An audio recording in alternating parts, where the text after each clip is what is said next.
तर मी हारलो नाही तरी खचलो नाही, निवडणुकीमधून खूप शिकलो असं अमित ठाकरे यांनी म्हटलंय.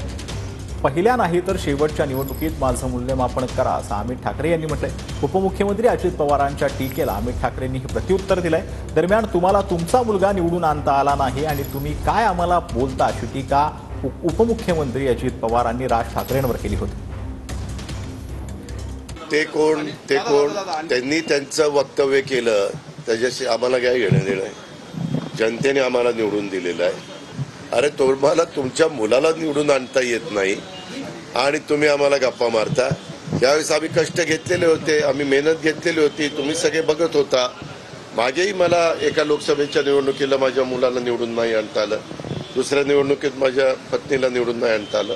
जे नाही लोकांनी कौल दिला त्याच्यात काही ईव्हीएम मध्ये गडबड झाली नाही. जनतेने मतदान केलं ते आम्ही लोकशाहीमध्ये मान्य केलं पाहिजे. राज ठाकरेंना स्वतःच्या मुलाला निवडून आणता आलं नाही असं वक्तव्य अजित पवारांनी केलंय, काय प्रतिक्रिया?